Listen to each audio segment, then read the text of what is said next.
सजयति सिन्दूरवदनो देवो यत्पादपङ्कजस्मरणं वासरमणियोतमसां राशिं नाशयति विघ्नानां या कुन्देन्दुतुषारहारधवला या शुभ्रवस्त्रामृता या वीणावरदण्डमण्डितकरा या श्वेतपद्मासना या ब्रह्माच्युतशङ्करप्रभृतिवीरदेवैः सदा वन्दिता सा मां पातु सरस्वती भगवती निःशेषजाड्यापहा मूकं करोति वाचालं पङ्गुं लङ्घयते गिरिं यत्कृपातमं वन्दे परमानन्दमाधवम् नारायणं नमस्कृत्य नरं चैव नरोत्तमां देवीं सरस्वतीं व्यासं ततो जयमुदीरयेत्। नमः परमकल्याणं नमः परममङ्गलं वासुदेवाय शान्ताय यदुनां पतये नमः। श्रुतिस्मृतिपुराणानाम् आलयं करुणालयं नमामि भगवत्पादशङ्करं लोकशङ्करम्। जन्माद्यस्य यतोऽन्वयादितरतश्चार्थैव विघ्नेश्वराट् तेने ब्रह्महृदाय आदिकवये मुह्यन्ति यत्सूरयः तेजो वारिमृदां यथा विनिमयो यत्र त्रिसर्गो मृषा धाम्ना स्वेन सदा निहस्तवकं सत्यं परं धीमहि। आपदामपहर्तारं दातारं सर्वसम्पदां लोकाभिरामं श्रीरामं भूयो भूयो नमाम्यहम्। शुकासारिके पूर्णवैराग्यजांसे वसिष्ठा परिज्ञानयोगेश्वराचे कवी वाल्मिका सारिखा मान्य ऐसा नमस्कार माझा सद्गुरु रामदासा। जयांचा जनी जन्मनामार्थ झाला जयांनी सदा वासनामात केला जयांच्या मुखी सर्वदा रामकीर्ती नमस्कार त्या ब्रह्मचैतन्यमूर्ती। श्रोता वक्ता श्री दत्तात्रेय अवधूत महाराज की जय जय जय रघुवीर समर्थ। सगळ्यांना नमस्कार। अगदी आयत्या वेळेला मला सुचलेलं आणि आमच्या उपक्रमानुसार आपणहून अशा उत्सवांच्या ठिकाणी किंवा जिथे जिथे चार लोक एकत्र येतात आणि काहीतरी उपक्रम असतो अशा ठिकाणी जाऊन आपणहून माहिती सांगावी अशा प्रकारचा आमचा उपक्रम त्याचं नाव आहे ज्ञान सैनिक संघ। ज्ञान सैनिक संघ या नावातच सगळं काही करण्यासारखं आहे। सैनिक हा शब्द यासाठी वापरलेला आहे की कायम अंडर ट्रेनिंग डिसिप्लिन सांगितलेलं आहे ते करायचंच आहे। मी कसं करू, मला कुठे जायला मिळेल, मला गेल्यावर लोक समोर असतील का नाही असा कुठलाही विचार न करता सैनिकासारखं समर्पित काम करावं आणि ते ज्ञानासाठी करावं। ज्ञानप्रतिष्ठा हा मूळ हेतू किंवा ध्येय। समाजामध्ये ज्ञानाची पातळी जी आपली खालावत चाललेली आहे असं आपण म्हणतो आणि ती खरोखर ज्ञानाची पातळी खालावताना आपल्याला दिसते। मग ते कुणीतरी काम करावं, मी करणार नाही, कुणीतरी करावं असं प्रत्येकाने म्हणायचं। मग करणार कोण? तर आम्ही करणार आहोत। आमचे गुरुजी आहेत हरिदास यशवंत, त्यांच्याकडून आलेली ही संकल्पना आणि आमचा उपनिषदांचा आणि इतर वेदांगाचा अभ्यास ज्यावेळेला सुरू होता त्यावेळेला जसं जसं एक एक विषय अभ्यासाचा पूर्ण होत गेला तसं तसं नवीन कल्पनेतनं हा ज्ञानसैनिक संघ आम्हीच स्थापन केला। माझ्यासारखे आता जवळपास 60 ते 70 जण पूर्ण महाराष्ट्र आणि भारत देशात अगदी परदेशात सुद्धा जे जे आमच्या गुरुजींकडे शिकतायत। हरिदास यशवंत गुरुजी शुद्ध ज्ञानाची प्रतिष्ठापना करणं हे ध्येय घेऊन आम्ही काम करतो आहोत।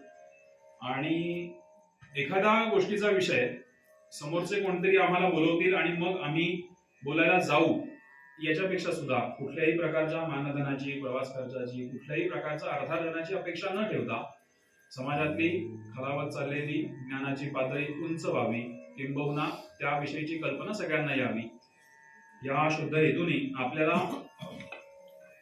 आपण जी काही साधना केलेली आहे, जे काही शिक्षण आपण घेतलेलं आहे ते सगळ्यांसमोर आपण मांडावं।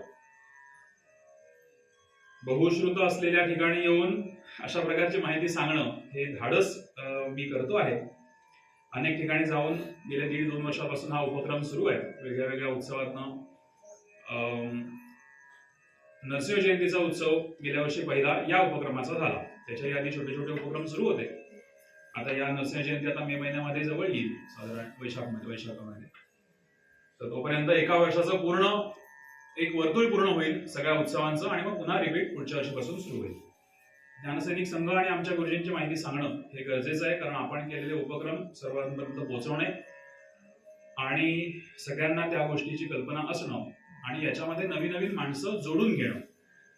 उपक्रम संपताना शेवट आपण काय करू शकतो, नुसते प्रश्न निर्माण करून उपयोग नाही, तर त्या प्रश्नांची उत्तरं सुद्धा आपल्याकडे असली पाहिजेत. या दृष्टीने आपण काय करू शकतो या भागाकडे आपण जाऊया. आज इथे दत्त जयंतीच्या उत्सवाच्या निमित्ताने दत्त महाराजांना जाणून घ्यावं.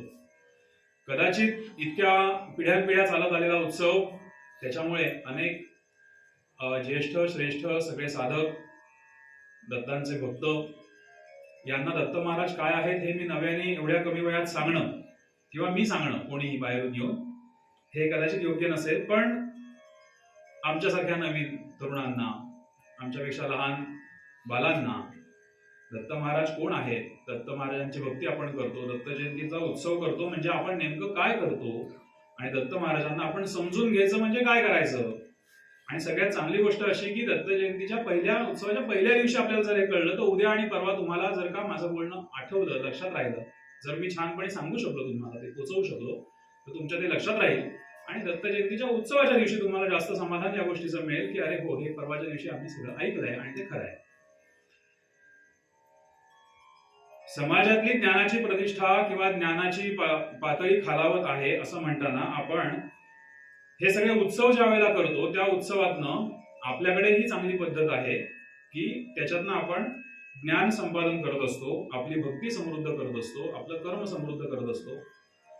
ज्ञान, कर्म आणि भक्ती इथेच आपलं सगळं वाङ्मय जे आहे किंवा जे वेदांग आहे किंवा रामायण असेल, महाभारत असेल, जे जे आपले धर्मग्रंथ आहेत, संस्कृती आहे, हिंदू धर्माची संस्कृती आहे, आपली सगळी संस्कृती आहे की आपल्याला ज्ञान, कर्म आणि भक्ती इथेच आणून सोडते. कुठचेही तुम्ही कुठच्याही प्रकाराने अभ्यास केला, भगवद्गीतेचा अभ्यास करा, उपनिषदांचा, वेदांगाचा अभ्यास करा, तुम्हाला ज्ञान, कर्म आणि भक्ती कशी समृद्ध करावी आपल्या जीवनातली इथेच आणून आपल्याला प्रत्येक गोष्ट सोडत असते. आपण उत्सव वर्षातनं एकदा खूप चांगला करतो, भक्तिभावाने करतो, समरस होऊन करतो, सगळेजण सगळं बाकी दुःख, ताप, व्याप सगळे विसरून करतात. ही ऊर्जा आपण या उत्सवातनं मिळवतो. त्या पूर्ण ऊर्जेवरती आपण पुढचं अख्खं वर्ष हे जगत असतो आणि पुढच्या येणाऱ्या उत्सवाची वाट बघत असतो. आमच्या इथे सुद्धा लालगावमध्ये तुम्ही सगळेजण येणारे आहात उत्सवांना. रामनवमीचा उत्सव आमचा मोठा उत्सव असतो. आम्ही नेहमी म्हणतो की चैत्रामध्ये उत्सव आहे म्हटल्यावरती माघ पौष चालू होते, म्हणजे अख्खा फाल्गुन तर आमच्या जागरणातच जातो सगळ्या या नियोजनामध्ये. म्हणजे झाले वर्षातले 3 महिने, 2 महिने मागचे या उत्सव कसा करायचा आहे या प्लॅनिंग मध्ये जातात. ऊर्जा उत्सवाची आहे. गेल्या वर्षी उत्सव कसा झाला, या वर्षी आपण कसा करूया याच्यात गेले 2 महिने. चैत्र महिना अख्खा या उत्सवात जातो. पाडव्यापासून सुरू होतो, 10 दिवस उत्सव होतो. उत्सवाच्या आवरावर शेवटची वस्तू पोचवून होईपर्यंत महिना जातो. त्या प्रसाद चिठ्या पोचवेपर्यंत महिना जातो. चाकर महिन्यांना, बाहेरच्या लोकांना, भक्तांना. झाला उत्सव कसा, यंदाचा उत्सव किती छान झाला, याच्यामध्ये पुढचे 4 महिने जातात. मधले ते 2 महिने उरतात दिवाळीपासून आतापर्यंतचे, की जेव्हा मागचा उत्सव कसा झाला आणि पुढचा उत्सव कसा करायचा आहे. हा पूर्ण वर्षभर आपल्याला पुरणारी ऊर्जा आपण या उत्सवातून मिळवत असतो. आणि त्यावेळेला आपल्याला जर का आपल्या आराध्य देवता समजून घेऊ शकलो आपण, तर याच्यासारखा दुसरा आनंद नसेल.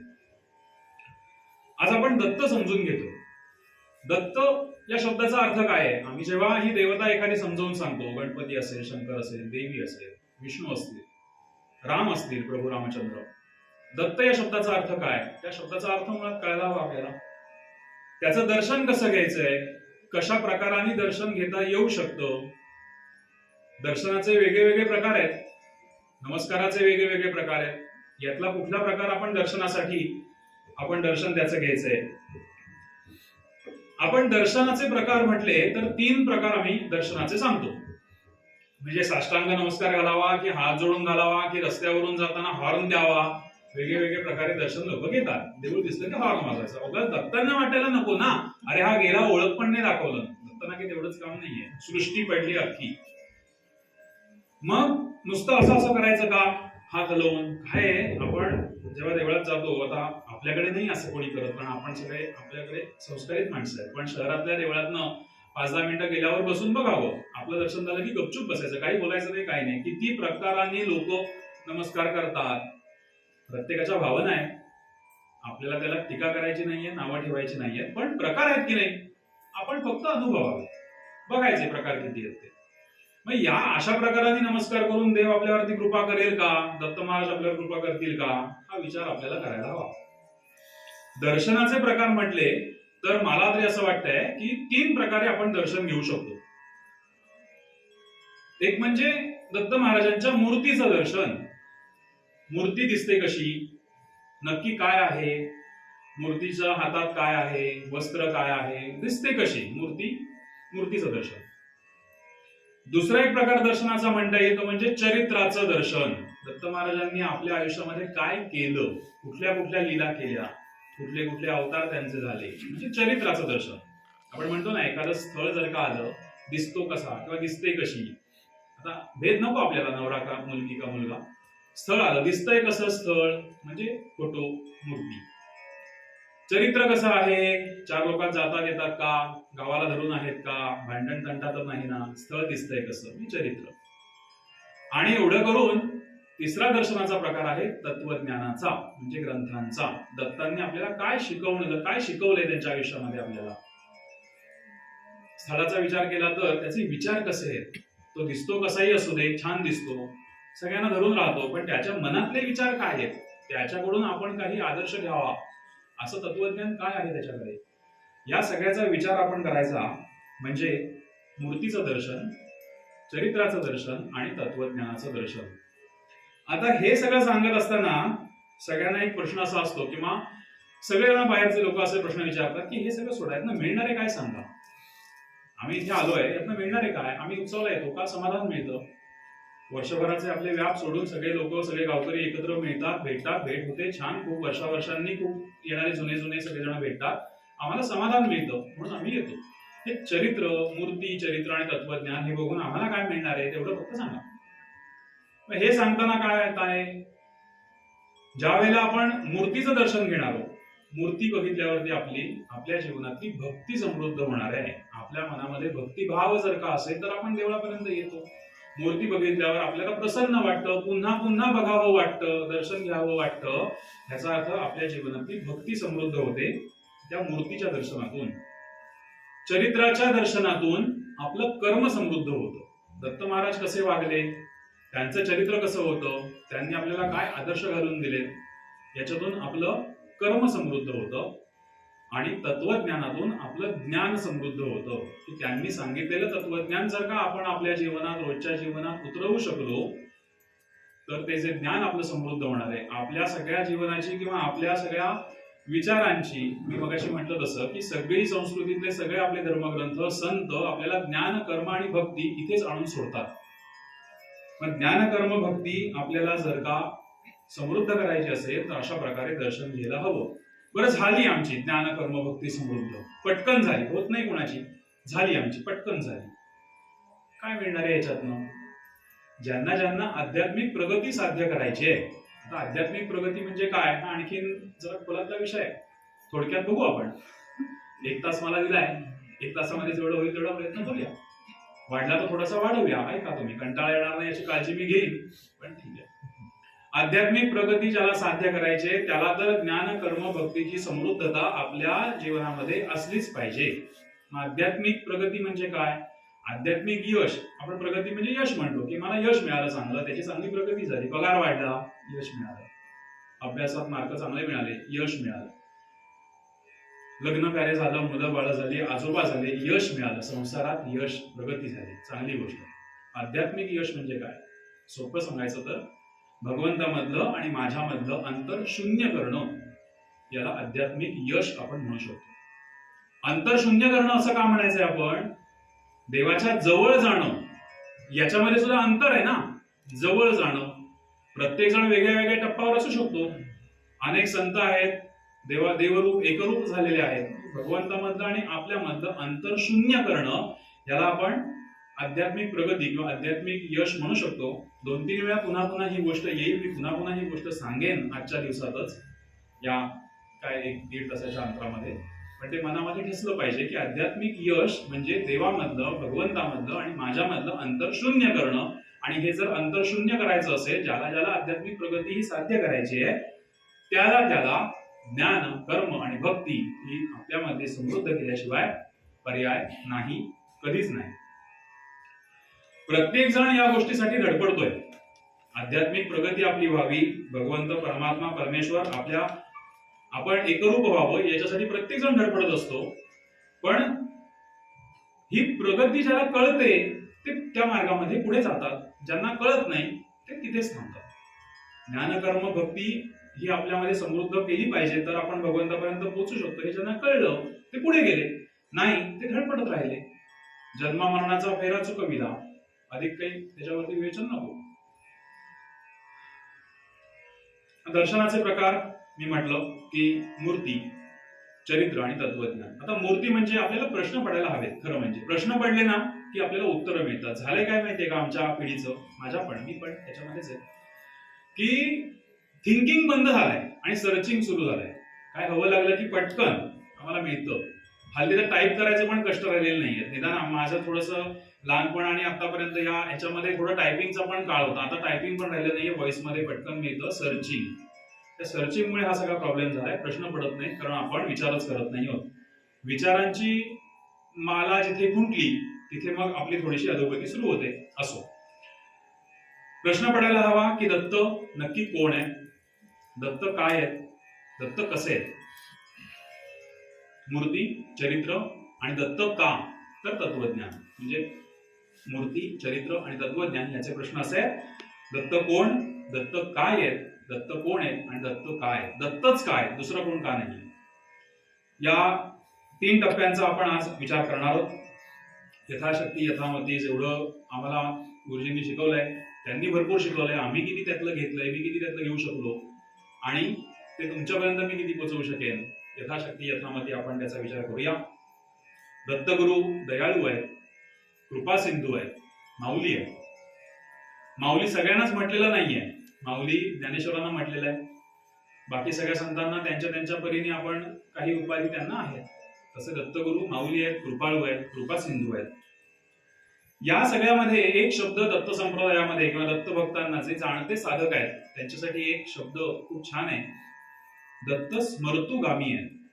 स्मर्तुगामी असं दत्तांना म्हटलेलं आहे. म्हणजे काय, स्मरण केल्या क्षणी हजर. आता स्मरण केल्या क्षणी हजर एवढे दत्त महाराज दयाळू आहेत, कृपाळू आहेत. पण आपण त्या भावाने हाक मारायला मात्र थोडे कमी पडतोय. विठ्ठल परमात्मा परमेश्वर अनेक संतांच्या कीर्तनामध्ये नाचले. अनेक देवांनी अनेक संतांकडनं जेवून घेतलं. नरसिंहमेध्याला ज्या त्या आईने हाक मारल्याबरोबर श्रीकृष्ण परमात्मा धावून आले. असे दत्त महाराज धावून येतात. त्यांना स्मर्तुगामी असं नावही आहे. फक्त आपला भाव थोडा त्या दृष्टीने वाढायला हवा, किंवा काही जणांचा असेलही. तर दत्त महाराज अशा पद्धतीने आपल्याला धावून येतात. दत्त म्हणजे काय, दत्त या शब्दाचा अर्थाविषयी थोडीशी आपण चर्चा करूया. दत्त ह्याचा अर्थ दिलेला. जसा एक एक शब्द एक एक वाक्य पुढे येतात तसे प्रश्न पडायला हवे. दत्त हे जर का दिलेला असं जर का म्हटलं तर कोणी दिला, कोणी दिला, दिलेला आहे ना, कोणी दिला, कोणाला दिला आणि कशासाठी दिला याची उत्तर मिळायला हवी. कोणी दिला, अत्री आणि अनसुयेने दिला. आपल्याला गोष्ट माहिती आहे, सगळी गोष्ट आपल्याला माहिती आहे. अत्री आणि अनसुया यांनी आपल्याला दत्त दिला. आपल्याला म्हणजे कोणाला, समाजाला दिला. सगळ्या समाजाला, पृथ्वीला, पूर्ण ब्रह्मांडाला दिला. का दिला, कशासाठी दिला, ज्ञान, कर्म आणि भक्ती या ब्रह्मांडातल्या प्रत्येकाची समृद्ध व्हावी म्हणून हे दत्त महाराज आपल्याला यांनी दिले. ऐसा तो भगवन अप्रमेय, भक्तास्तव झाला दाता देय, प्रसिद्ध तो दत्तात्रेय, श्रुतिगेय सद्गुण. असं दत्तात्रयांचं एक वर्णन आहे. श्रुतिगेय सद्गुण, सद्गुणांची खाण असलेला, की ज्यांच्यामध्ये सद्गुण भरपूर भरलेले आहेत. श्रुतिगेय, श्रुतींची कीर्ती. श्रुती म्हणजे वेद. वेदांमध्ये सांगितलेले सद्गुण हे आपल्यापर्यंत पोहोचवायला. दत्त महाराजांना काही असं सांगितलं नाही हे सद्गुण दत्त महाराजांमध्ये आहेत, ते त्यांच्याकडे ठेवून काय करणार आहेत. ते भगवंतांनी कृपा आपल्यावर करावी म्हणजे काय करावं, तर त्यांनी आपल्याला काहीतरी शिकवण द्यावी. त्यांच्या ठायी असलेले गुण आपण आपल्यामध्ये उतरवावे. म्हणून दत्त आपल्याला, दत्त म्हणजे दिलेला. अत्री आणि अनसुयेने आपल्याला दत्त महाराज दिले. आपल्यामध्ये सद्गुण आणि ज्ञान कर्म भक्ती आपल्या जीवनातली समृद्ध व्हावी म्हणून समाजात हे सगळं प्रतिष्ठापित करण्यासाठी दत्त महाराज दिले. दुसरं एक, दत्त या शब्दाचा अर्थ म्हणायचा झाला तर रंगावधूत स्वामी नाव ऐकलं असेल तुम्ही कदाचित. रंगावधूत स्वामींनी असं एक म्हटलेलं आहे, उपमा दिलेली आहे अत्री ऋषींना. त्यांना त्यांनी सूर्य म्हटलेलं आहे. अत्री ऋषींना ते म्हणतात सूर्य आणि अनसूयेला म्हणतात ते पृथ्वी. मग सूर्य हे रंगावधूत स्वामींनी म्हटलेलं आहे की सूर्य आणि पृथ्वी यांच्या संयोगातून काय निर्माण होणार आहे. आपल्या आजूबाजूला, आपल्या सगळीकडे शेतामध्ये, जमिनीमध्ये, पृथ्वीमध्ये सूर्य ज्या वेळेला काहीतरी करतो, ऊन देतो, सगळी शक्ती देतो, आपल्याला तेज देतो, काय निर्माण होतं? अन्न निर्माण होतं. रंगावधूत स्वामी असं म्हणतात की दत्त हे अन्न आहे, म्हणजे अन्न स्वरूप आहे दत्त महाराज. आता आपण मूर्तीकडे जाऊया. दत्त या शब्दाचा अर्थ आपण बघितला. 3 त्रिमूर्ती. साधारण महाभारत काळापर्यंत दत्त हे एकमुखी दत्त आहेत. आपल्याला ते प्रकारही माहिती असतील. आपल्या वाचनात अनेक ग्रंथांमधनं, गोष्टीरूप याच्यामधनं आले असतील की एकमुखी दत्त, 3 मुखी दत्त. तसे महाभारत काळापर्यंत एकमुखी दत्त हे जास्त प्रसिद्ध होते. पुढच्या आपल्या या कलियुगाच्या नंतरच्या या सगळ्या आत्ताच्या काळामध्ये लोकप्रिय मूर्ती जी आहे ती 3 मुखी दत्त ही मूर्ती प्रसिद्ध आहे. 3 मुख, 3 देवता, बाकी सगळी कथा आपल्याला माहिती आहे. ब्रह्मा, विष्णू आणि महेश. कसली तत्व आहेत ही? ब्रह्मदेव त्याच्यामध्ये आहेत, विष्णू त्याच्यामध्ये आहेत आणि शंकर सुद्धा त्याच्यामध्ये आहेत. याचा आपण जर का खोलात जाऊन विचार केला तर उत्पत्ती, स्थिती आणि लय या 3 तत्वांचा विचार आपल्याला याच्यामध्ये करायला हवा. ब्रह्मदेव हे उत्पत्ती करणारे आहेत. सृष्टीची निर्मिती कोणी केली? ब्रह्मदेवांनी केली, म्हणजे उत्पत्ती केली. आपलं पालन पोषण, ही सृष्टीची निर्माण केलेली आहे, याचं पालन पोषण कोण करणार आहे? विष्णुदेव करणार आहेत. ते आपले पालक आहेत आपले ते. आणि लय म्हणजे नाश करणं एखाद्या गोष्टीचा, हे आपले शंकर महादेव करतात. आता लय कसला करायचा आहे? उत्पत्ती काय आहे, स्थिती काय आहे आणि लय नक्की कसला करायचा आहे, याचा जर का आपण विचार केला तर आपल्याला ही त्रिमूर्ती, 3 शिरं जी आहेत, डोकी जी आहेत, त्याचा अर्थ आपल्याला अशा दृष्टीने घेता येऊ शकतो की सोपं म्हटलं समजा आपण उत्पत्ती, स्थिती, लय हे जर आपल्याला थोडंसं कठीण वाटलं तर सोपं म्हणूया. मिळवणे, टिकवणे आणि सोडून देणे.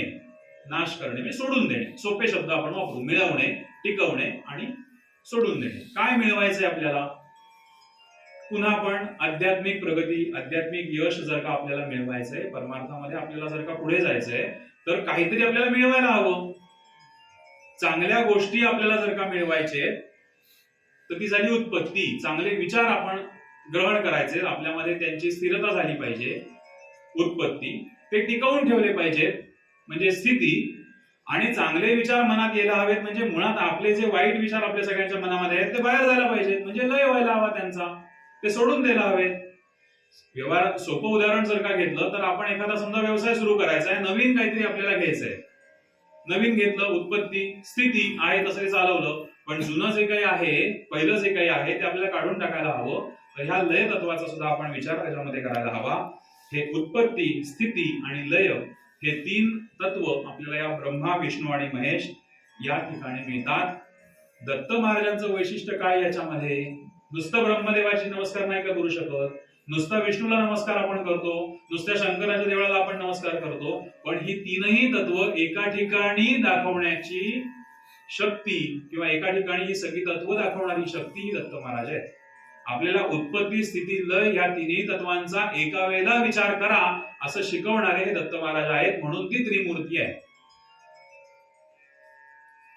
आता त्रिमूर्ती शिरं कळली, त्याच्या जरा खाली आलं, आपण मूर्तीचा विचार पटपट करूया. 3 शिरे, 6 हात. बरोबर, 6 हात आहेत. 6 हातांमध्ये 6 वेगळे आयुध आहेत. क्रम कदाचित वेगळा वेगळा असू शकतो, कारण आपल्याकडे संप्रदाय, दत्त संप्रदायात सुद्धा इतके अनेक मूर्ती प्रसिद्ध आहेत की प्रत्येकाचे क्रम वेगळे असू शकतात. एका हातामध्ये आहे रुद्राक्षांची माळ. दत्त महाराजांच्या एका हातात रुद्राक्षांची माळ आहे. आपल्या समोर जो फोटो लावलाय त्याच्यामध्ये ही 6 आयुध आहेत जी मी आता सांगणार आहे. माळ कसलं प्रतीक आहे? सातत्याचं प्रतीक आहे. आपल्या उपासनेतलं, आपल्या साधनेमध्ये सातत्य किती आहे? माळ हे प्रतीक आहे की माळ संपत नाहीये ना. मेरुमणी आला की पुन्हा परत सुरू, पुन्हा परत सुरू. या चक्राची, या सातत्याचं प्रतीक ही रुद्राक्षांची माळ आहे. हातामध्ये कमंडलू आहे. दत्त महाराजांच्या एका हातामध्ये कमंडलू आहे. कमंडलू मध्ये पाणी आहे. म्हणजे आपल्याला माहिती आहे कमंडलूत पाणी असतं. मग कसलं प्रतीक आहे? कमंडलूला काय म्हणावं आपण? पाणी हे जीवन आहे, म्हणजे उत्पत्तीचं साधन आहे. पाण्याशिवाय जीवन नाही, पाण्याशिवाय उत्पत्ती नाही, पाण्याशिवाय काही होऊ शकत नाही. पाणी हे उत्पत्तीचं, सृष्टीची उत्पत्ती ज्याच्यापासून होऊ शकते, कुठच्याही गोष्टीची उत्पत्ती होण्यासाठी पाणी लागतं. पाणी हे जीवन आहे, त्याचं ते प्रतीक आहे कमंडलू. एका हातामध्ये डमरू आहे. आता डमरूचं काय काम असेल? डमरूचं काम असं आहे, किंवा प्रतिनिधित्व डमरू अशा गोष्टीचं करतं की तुम्हाला ज्ञान प्रतिष्ठा करायची आहे, जे आता आम्ही सगळं करतोय. डमरूचा आवाज करायचा आहे, डमरू वाजवायचा आहे. तो डमरू वाजवल्यामुळे काय होणार आहे? लोक गोळा होणार आहे. 4 लोक गोळा करायची आणि चांगल्या विचारांचं आदान प्रदान करायचं, सद्गुणांचं आदान प्रदान करायचं. मला ज्या 4 गोष्टी माहिती आहेत त्या 4 गोष्टी मी तुम्हाला सांगायचे, तुमच्या 4 गोष्टी मी शिकून घ्यायचे. डमरू हे वाजवण्याचं, नाद करण्याचं प्रतीक आहे की ज्याच्यामुळे आपण लोकसंग्रह करावा आणि चांगल्या विचारांची प्रतिष्ठापना करण्याचा प्रयत्न करावा. एका हातामध्ये सुदर्शन चक्र आहे, त्याच्याविषयी सगळ्या गोष्टी आपल्याला माहिती आहेत. अज्ञानाचं किंवा भ्रांतीचं कवच आपल्या भोवती जे आहे ते दूर करण्याचं काम हे सुदर्शन चक्र करणार आहे. त्याचं ते प्रतीक आहे की सुदर्शन चक्र एकदा मागे लागलं की ते सुटत नाही. जोपर्यंत भगवंत परत बोलवत नाही तोपर्यंत ते जात नाही, असं तुम्हाला सगळ्यांना माहिती असेल ना गोष्ट. मग हे अज्ञानाचं कवच जे आहे ते एकदा सुदर्शन चक्र मागे लागलं की ते भेदेपर्यंत त्याचं ते प्रतिनिधित्व करणार आहे. असं ते सुदर्शन चक्र आहे. एका हातामध्ये शंख आहे. शंख ध्वनी आरंभाचं प्रतीक आहे. कुठल्याही गोष्टीची सुरुवात करायची आहे. बऱ्याच वेळा युद्धामध्ये शंख वाजवताना कृष्णाचा फोटो आपण आहे तो सगळा फोटोमध्ये बघतो. आरंभ, कुठच्याही गोष्टीची सुरुवात करायची, त्यासाठी शंख ध्वनी, त्याला वेदध्वनी असंही म्हणतात. आता 2 गोष्टी आता महत्वाच्या राहतील. एक म्हणजे त्रिशूळ. भगवंताच्या हातामध्ये त्रिशूळ सुद्धा आहे. आता त्रिशूळाचा विचार कधी आपण केला का हो? की फक्त शस्त्र म्हणून केलाय? कारण आम्हाला माहिती आहे शंकराचं त्रिशूळ हे शस्त्र आहे. तो त्रिशूळ फेकून मारतो, गणपतीचं ते डोकं उडवतो वगैरे वगैरे. किंवा ती जगदंबा भवानी काली माता त्रिशूळाने त्या राक्षसाचा वध करते. त्रिशूळ हे फक्त शस्त्र आहे असं नाही. त्रिशूळ कसलं प्रतिनिधित्व करतं हे पण आपल्याला माहिती पाहिजे. त्रिशूळाचा विचार केला तर वरची 3 टोकं आणि खालचा जो आधारदंड आहे, अशा 4 गोष्टींचा आपण विचार करू. त्रिशूळाचा वेदांतामध्ये एक अर्थ असा सांगितला जातो की याच्यामध्ये आचार, व्यवहार आणि प्रायश्चित्त अशी ही 3 टोकं आहेत वरची. आचार, व्यवहार आणि प्रायश्चित्त. प्रायश्चित्त हा शब्द आलाय म्हणून फक्त एक सांगतो, फार चर्चा त्याच्यामध्ये आता करूया नको आपण. अत्री मुनींनी प्रायश्चित्त या विषयावर प्रचंड प्रमाणात लेखन केलेलं आहे. जे आपण म्हणतो ना प्रायश्चित्त घ्या, जे आपल्या वेदांगात धर्मात संस्कृतीत सांगितलंय ते पण, आणि रोजच्या आपण म्हणतो प्रायश्चित्त मी घेईन त्याचं वगैरे. जितका सोपा शब्द आहे तितका सोपा शब्द तो नाहीये. अत्री मुनी आज रेफरन्स आहे कारण दत्त महाराजांचे वडील आहेत ते, बाप मुस्का. अत्री मुनी हे त्यांचे वडील आहेत आणि त्यांनी प्रायश्चित्तावर खूप काम केलंय. ठीक आहे. आचार, व्यवहार आणि प्रायश्चित्त ही 3 टोकं वरची आहेत. तसंच आणखीन 3 टोकं सांगितली जातात. म्हणजे त्या 3 टोकांचं आणखीन सांगितलं जातं, ते आहे मन, बुद्धी आणि अहंकार. आणि मग खालचा आधारदंड जो आहे तो आहे चित्त. अंतःकरण चतुष्टय असं त्याला म्हणतात. मन, बुद्धी, चित्त आणि अहंकार. अहंकार म्हणजे आपल्याला जो कायमचा शब्द माहिती अहंकार तसा नव्हे, म्हणजे गर्व झालाय त्याला अहंकार झालाय तसं नव्हे. अहंकार ही टर्म अशी आहे की कुठचेही काम जर का आपल्याला व्हायला हवं असेल आपल्या हातून तर अहंकार असल्याशिवाय काम होत नाही. म्हणजे साधा गोष्ट सुद्धा की मला आता बोलायला इथे यायचं होतं, मला अहंकार असल्याशिवाय मला इच्छाच होणार नाही. काम मला करायचंय आणि मला तिथे जायचंय, पाणी भरून ठेवायचंय, अहंकार असल्याशिवाय होणार नाही. कामाची इच्छा, अशा दृष्टीने हा अहंकार शब्द इथे घ्यावा. अहंकार म्हणजे गर्व झालाय, पैशाचा गर्व झालाय असा तो अर्थ इथे अभिप्रेत नाही. मन, बुद्धी, अहंकार हे 3 टोकं वरची आहेत आणि त्याच्या खालचा आधारदंड हा चित्ताचा आहे. मन, बुद्धी, चित्त आणि अहंकार हे चतुष्टय अजून एकदा आपल्याला नंतर बघायचंय, तेव्हा याचा विस्तृत आपण अर्थ बघूया.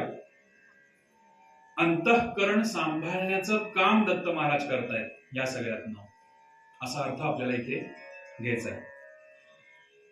त्रिशूळ कसलं प्रतीक आहे? मन, बुद्धी, चित्त आणि अहंकार. तसंच ते सामर्थ्याचं प्रतीक आहे. आपण म्हणतो ना शस्त्र, सामर्थ्याचं प्रतीक आहे. कसलं सामर्थ्य? मन, बुद्धी, चित्त, अहंकाराचं सामर्थ्य. माझं मन मी तिथे वाहिलंय, माझं मन गंठर आहे, मी बुद्धी चांगली वापरतो, या सगळ्या गोष्टींचं सामर्थ्याचं प्रतीक हे त्रिशूळाचं आहे. आता ह्या 6 गोष्टी तर झाल्या 6 हातांमधल्या. काही दत्तमूर्तींमध्ये काही ठिकाणी हातामध्ये गदा सुद्धा दाखवलेली आहे, तुम्ही बघितली असेल. म्हणजे 6 हातांपैकी एका हातात कुठलं तरी एक कमी होऊन त्याच्या हातात गदा दाखवलेली आहे. मग गदेचं काय असेल, कशासाठी हे गदा असेल? गदा तर आपल्याला माहिती आहे, युद्धासाठी गदा वापरली जाते. पण आपण सुरुवातीलाच म्हटलंय की आपले दत्त महाराज हे कृपाळू आहेत, कृपा सिंधू आहेत. आपले दत्त महाराज हे त्यांनी अवतार लीला सगळ्या आहेत त्यांच्या, दुष्टांचा नाश पण केलाय, पण आपण त्यांच्याकडे भक्ती रूपाने बघतो आहोत. आपल्यावर कृपादृष्टी त्यांची व्हावी अशा दृष्टीने बघतो आहोत. दत्त महाराजांच्या हातात गदा आहे. एक आपलं व्यंकटेश स्तोत्र जर सगळ्यांनी कोणी वाचलं असेल, माहिती असेलच माहिती सगळ्यांना, पण त्याच्यामध्ये एक श्लोक असा आहे की धाव पावरे गोविंदा हाती घेऊनी गदा करी माझ्या कर्माचा चेंदा सच्चिदानंदा श्रीहरी. 2 ओळीत गदेचं सगळं महत्व सांगितलेलं आहे. काय सांगितलंय? धाव पावरे गोविंदा हाती घेऊनी गदा, तू गदा घेऊन ये आणि माझ्या कर्माचा चेंदा कर. आता कर्माचा चेंदा कर, प्रत्येक टर्म अशी आहे ना की याच्यावर 1-1 तास जाऊ शकतो. कर्म, इथे कर्म शब्द वापरलाय. माझ्या पापांचा चेंदा कर असं नाही वापरलंय.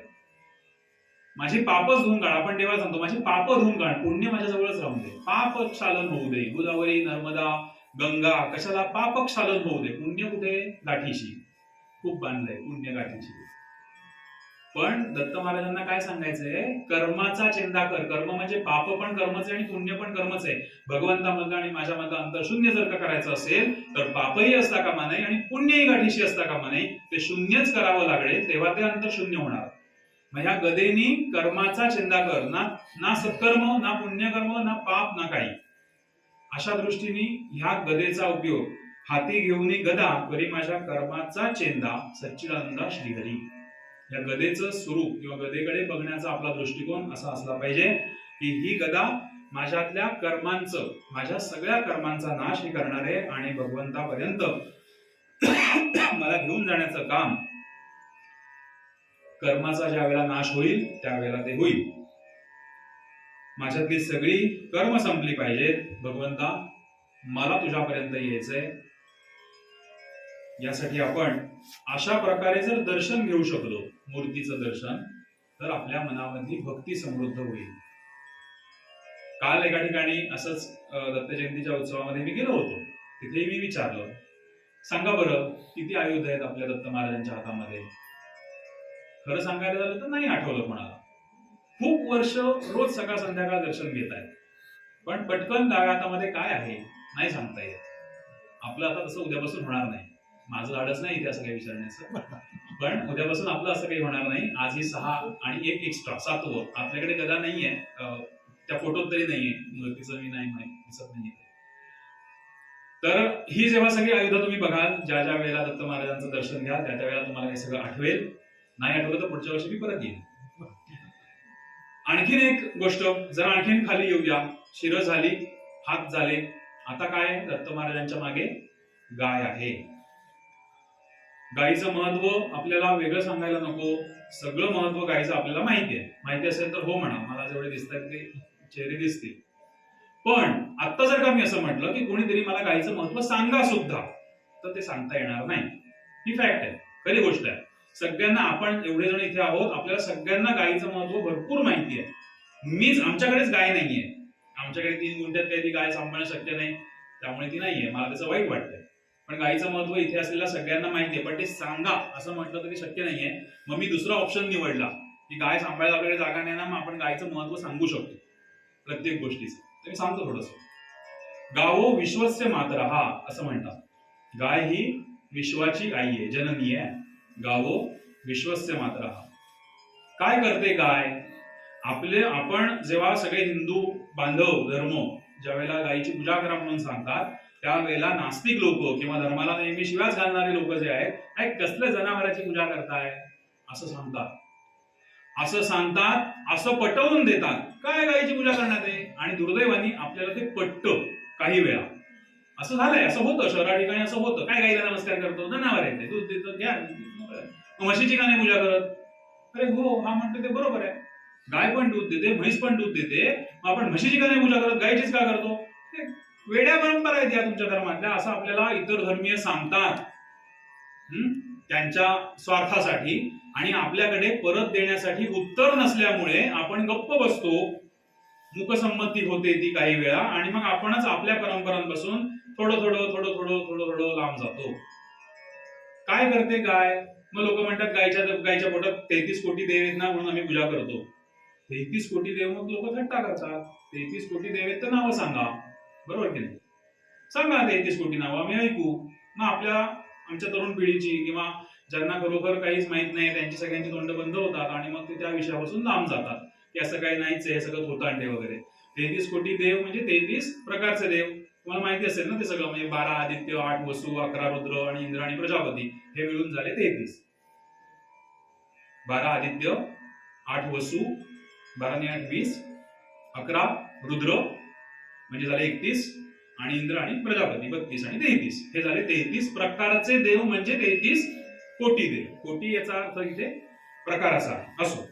मग गायमध्ये असं काय की ज्यामुळे आपण त्याची पूजा करावी, किंवा तिथे ती गाय काय? मी गणपती ज्या वेळेला आपण आणतो तेव्हा उंदीर हे गणपतीचं वाहन आहे आपल्याला माहिती आहे, पण आपण सगळेजण मोरावर बसलेला गणपती आणतो. आपण आणत नसतो तरी आपण बघतो की आणतात लोक, कोणाचा गरुडावर असतो, कोणाचा मोरावर असतो, कोणाचा आणखीन कोणावर वाघावर. दत्त महाराजांकडे कधी हा ऑप्शन आहे का हो?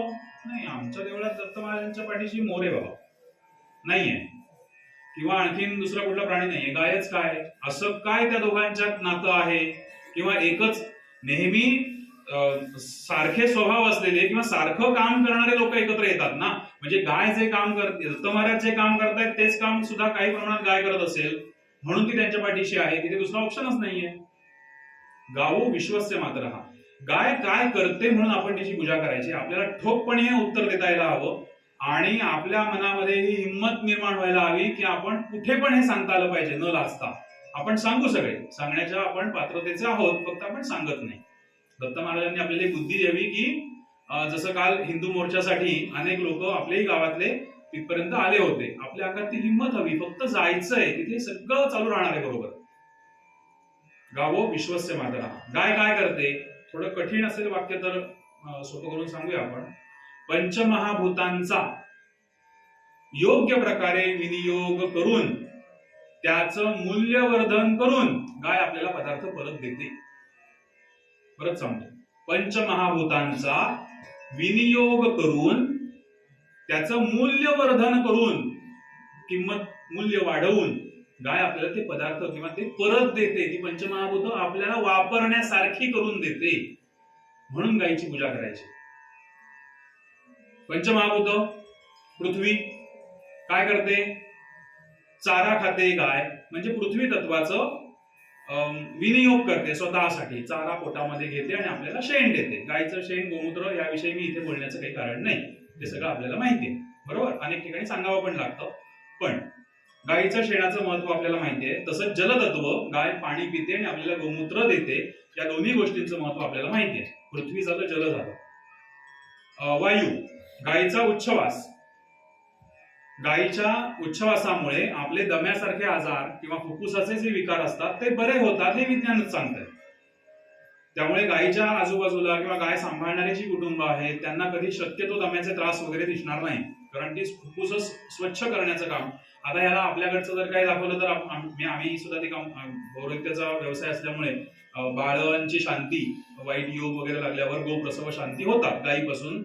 गायीची पूजा करून ते बाळ त्या गायीच्या समोर धरून तिने त्याचा श्वास घ्यावा. का?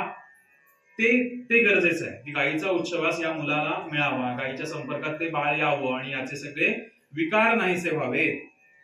त्यामुळे गायीच्या उच्छवासातून आपले दम्याचे विकार, श्वासोच्छवासाचे, फुफ्फुसाचे विकार दूर होतात. हे वायू तत्वाचं मूल्यवर्धन आहे.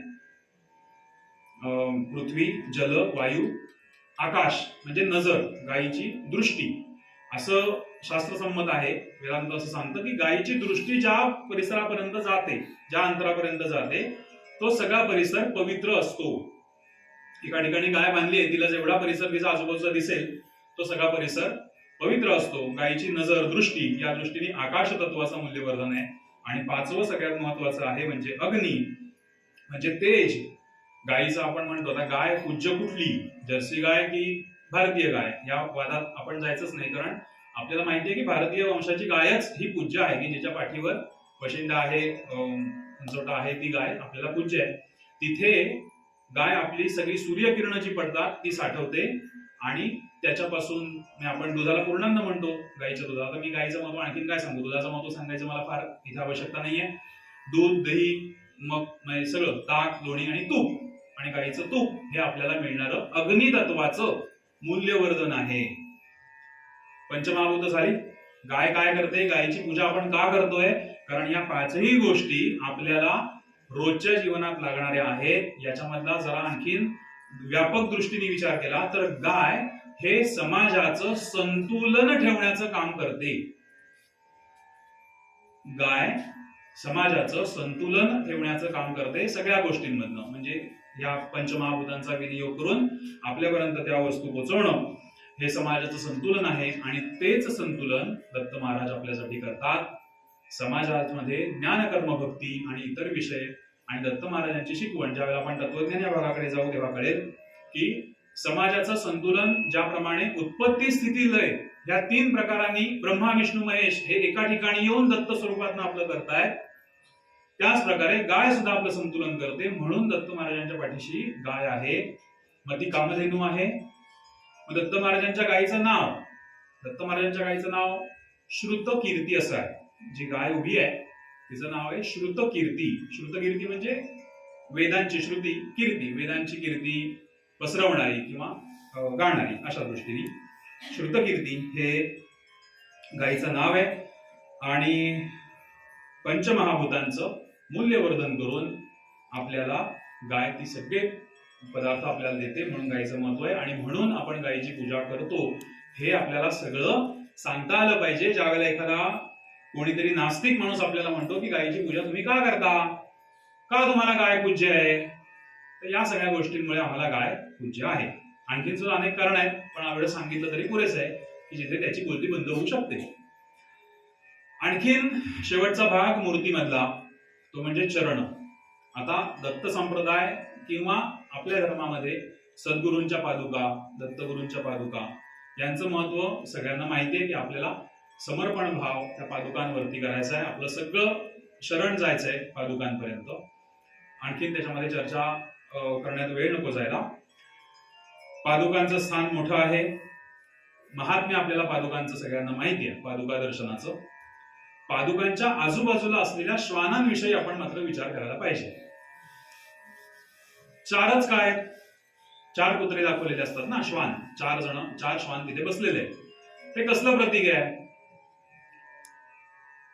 आता थोडी मोठी यादी होईल, पण ऐकून घ्या, कारण नाहीतर मग मलाही सांगायची वेळ येत नाही हो पुढे. काल मी ज्या ठिकाणी गेलो होतो तिथे हे सगळं म्हणजे नाहीच, म्हणजे फारच पलीकडे. जिथे हे सुरू होतं तिथे दिमागी लेवल संपते वगैरे म्हणतात ना, हिंदीमध्ये म्हणतात तसं, की हे जिथून सुरू होतं तिथे त्यांची संपतेच. त्यामुळे तिथे मला हे सांगण्यात सुद्धा समोरच्यांना काहीतरी घेण्याची आकलन शक्ती असेल तर आपण सांगू शकतो. 4च का, आता 4 चतुष्टय याचा विचार आपण जर का केला तर आपल्याकडे अशी किती चतुष्टय सांगता येऊ शकतात.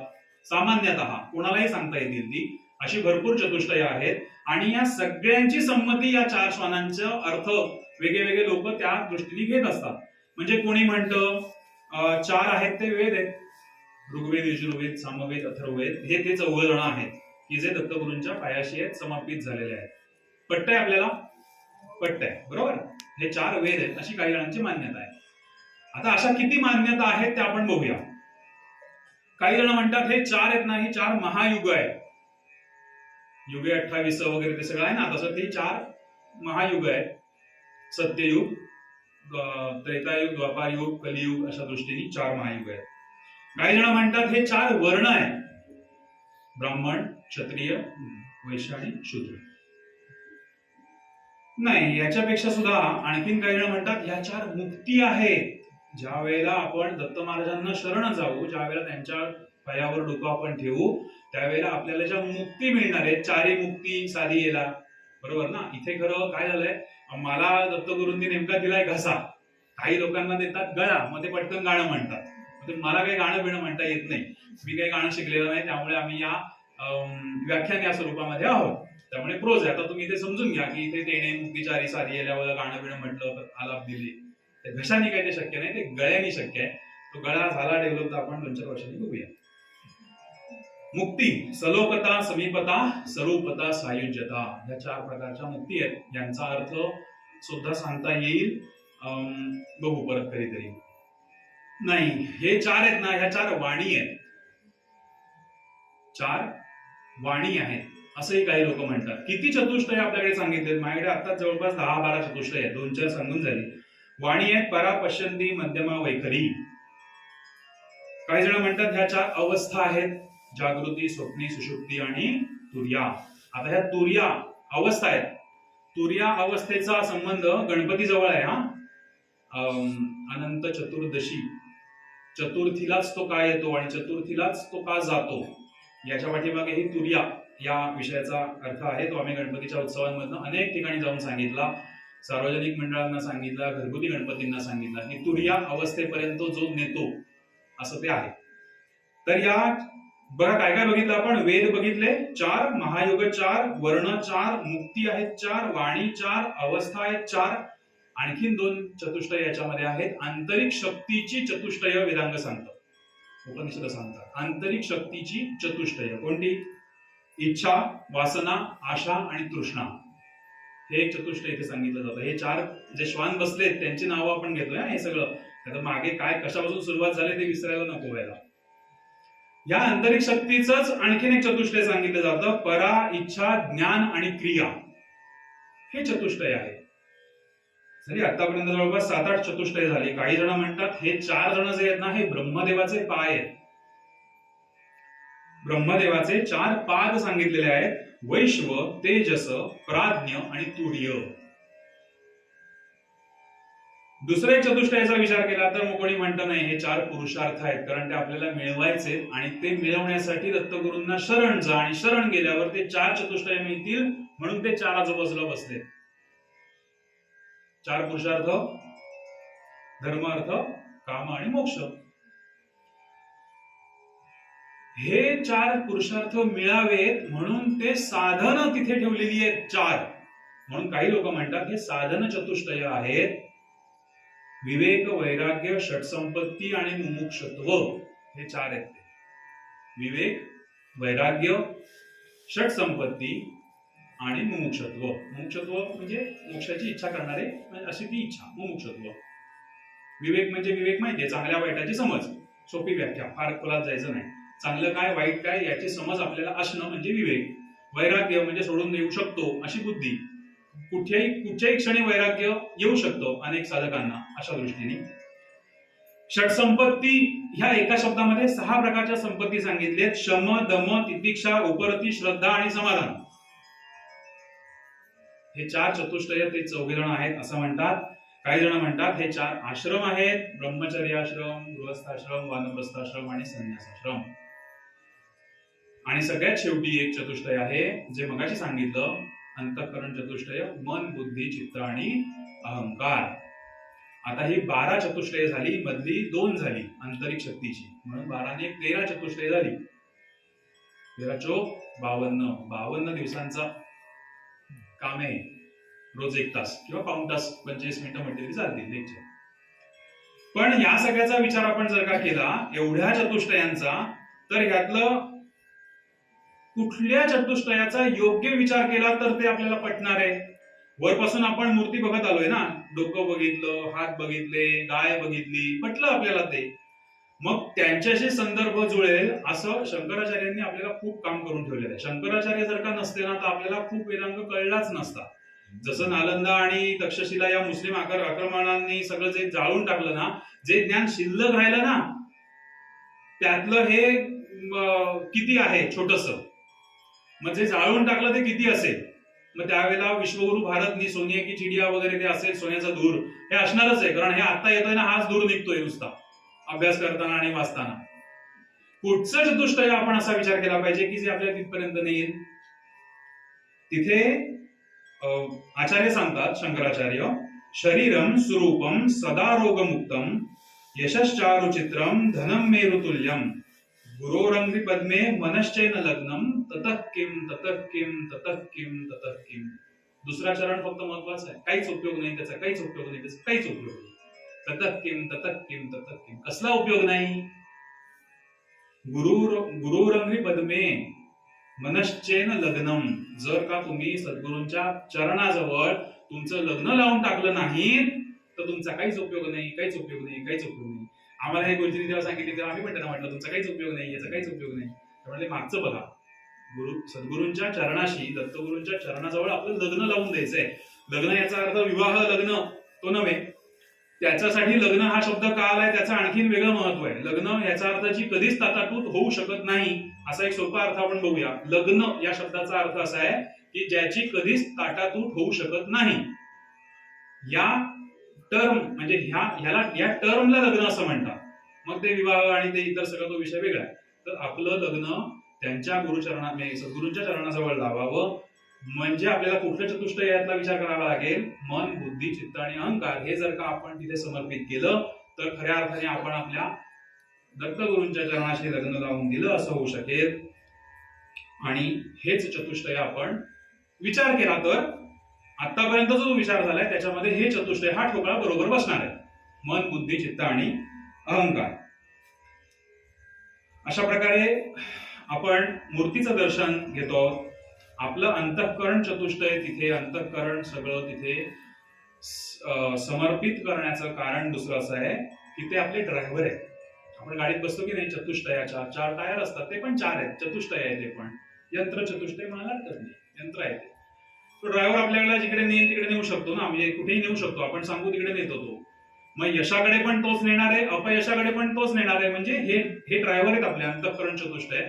जर आपल्याला यशाकडे जायचंय तर तेच नेणार आहेत आध्यात्मिक प्रगतीकडे, आणि दुसऱ्या बाजूला न्यायचंय तरी तेच नेणार आहेत. म्हणून त्यांनाच आपण तिथे समर्पित करावं, दत्त महाराजांच्या चरणाजवळ समर्पित करावं. म्हणजे त्यांना त्यांचं ध्येय मिळेल आणि ते बांधून राहतील. म्हणजे आपण सगळे तिथे बांधून राहू आणि आपली आध्यात्मिक प्रगती ही या दृष्टीने होऊ शकेल. उत्पत्ती, स्थिती आणि लय याच्याकडे आपल्याला जायचंय. त्या तत्वांनी आपल्याला आपल्या जीवनातली भक्ती समृद्ध करायची. आतापर्यंत हा जो सगळा भाग सांगितला हा मूर्ती दर्शनाचा होता. याच्यामधनं आपल्याला भक्ती समृद्ध करायची.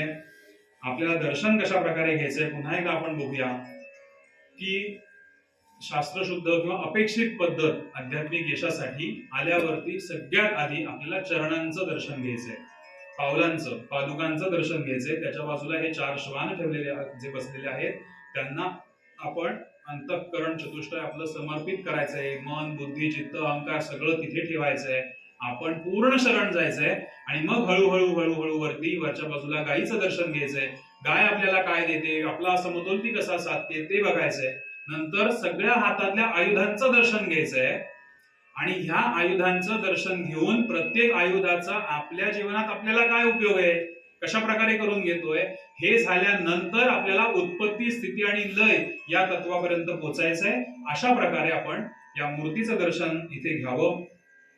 आपल्याला मूर्तीच्या दर्शनातून आपल्या जीवनातली भक्ती समृद्ध करायची आहे.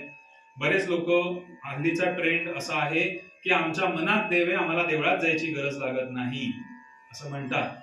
चराचरात ईश्वर आहे, आम्हाला माहिती आहे, सर्व चराचरामध्ये ईश्वर भरलेला आहे. हे वाक्य इतकं काही गुळमुळीत करून ठेवलेलं आहे की त्याचं आपल्याला आता काही गांभीर्यच राहिलेलं नाही. चराचरात ईश्वर भरून राहिलेला आहे. त्यामुळे आपल्याला भक्ती समृद्ध करायची असेल तर मूर्तीचं दर्शन घ्यायचंय. आणखीन याच्या बरोबरीने येणारा थोडासा भाग आहे तो आपण नंतर बघूया.